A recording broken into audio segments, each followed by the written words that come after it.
Vina Cirebon itu dapat reward tersendiri, Mas. Mungkin ada kebanggaan juga guys, Mas, bisa sengaja ikut membongkar, Mas. Dibilang bangga sih enggak juga, nggak tahu sih, tapi ada kebahagiaan sedikit bahwa film yang kita buat, hasil kerja keras yang kita buat memberikan arti gitu, memberikan makna ke hidup sebagian orang, yaitu ke keluarganya atau bahkan sekarang malah ke para pelaku yang udah ditangkap ya gitu, yang akhirnya menjabat kembali gitu kan. Iya, ada kebahagiaan itu bahwa apa yang kita lakukan berguna untuk hidup orang lain, itu rasanya bahagia banget. Saya bersyukur bahwa ya kita bekerja bukan cuma buat mencari uang, tapi memberikan arti di hidup ini, di hidup orang gitu. Itu tujuan kita dalam berkarya sebenarnya. Berarti saat itu memang ada visi khusus dari seorang Anggi Umbara untuk seenggaknya ikut membongkar lah, bener gak, Mas? Memviralkan lah. Untuk mendapatkan perhatian lebih banyak, iya pasti. Maksudnya itu kan mangkrak kan kasusnya kan, 3 DPO belum ketemu waktu saya melakukan research gitu kan. Terus habis itu dari situ emang ya kita dari keluarga juga, dari semuanya berkeinginan untuk diberikan perhatian lebih supaya bisa dijalankan kembali kasusnya. Itu dari keinginan keluarga dan ini menjadi kasus nasional, Mas. Nyangka gak sampai seperti itu? Enggak, itu nggak menyangka. Saya nggak menyangka ternyata seribut itu, sedalam itu, dan terlalu banyak variabelnya. Saya nggak tahu yang mana yang benar, yang mana yang salah gitu. Dan bukan kapasitas saya lagi, itu udah urusan penyidik, udah urusan yang ahlinya sih gitu. Saya di sini hanya bisa ya tadi kan memberikan refleksi dengan sebuah film gitu. Itu yang saya bisa lakukan. Selebihnya ya ahlinya sih, penyidik yang ini harusnya turun tangan dan melakukan dengan serius dan memberikan keadilan bangsa inilah yang banyak dapat ucapan terima kasih gak sih dari masyarakat Indonesia, Mas?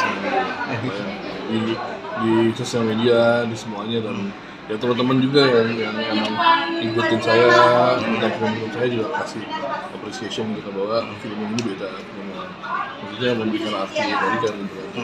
Ya alhamdulillah itu kedepannya dia pengennya terus membuat film-film yang ada substansinya gitu. Walaupun itu film horor, walaupun itu film drama, apapun ya kalau pengennya sih ada substansi dari social issue yang diangkat. Secara pribadi apa harapan Mas dari kasus Vina Cirebon ini? Ketemu siapa pelaku sebenarnya dan benar-benar kebongkar apa sih yang sebenarnya terjadi sih gitu. Semua mendapatkan keadilan, yang nggak bersalah dibebaskan, yang bersalah kan dihukum. Kan sempat ada permintaan tambahan royalti untuk keluarga Vina. Emang ada? Sempat Bang Fatman juga sempat minta gitu, menyarankan gitu, karena kan booming banget gitu filmnya.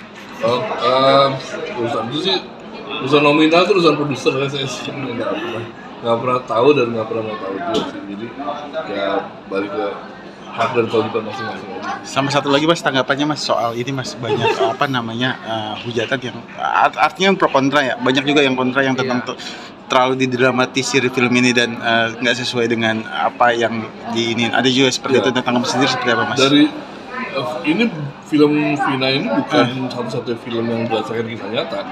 Dari seluruh dunia, dari tahun Jebot juga udah banyak film-film yang berdasarkan kisah nyata gitu. Bahkan film Titanic sendiri kan berdasarkan kisah nyata gitu kan.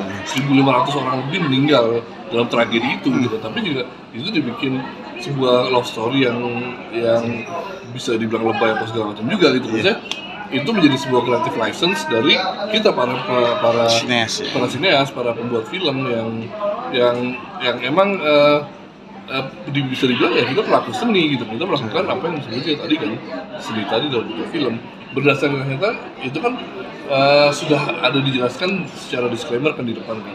Ini berdasarkan nyata dan memang pasti dibutuhkan dramatisasi untuk membuat film ini berjalan, mempunyai 3 babak cerita, mempunyai 10 structure gitu kan. Itu kan sudah masuk ke ranah film, harus ada komunikasi yang berbeda. Selain mendapat ucapan selamat, ada juga dapat ancaman juga mas dalam kasus Vina ini. Kalau ancaman Intimidasi, teror ya. Mungkin ada, dari situ juga ada. Terus dipantau-pantau, ada orang-orang nggak dikenal di sekitar rumah ada. Dan ya sosial media juga yang menghujat juga banyak sih, nggak ada yang kontra gitu ya. Ya saya sih cukup mendengarkan, misalnya ada yang mengkritik kita dengarin, tapi kalau emang udah ada kebencian di sana, udah ada ya nggak ada cenderungannya justru malah ya memberikan negativity aja ya saya hiraukan aja sih. Oke, sip. Oke. Thank you.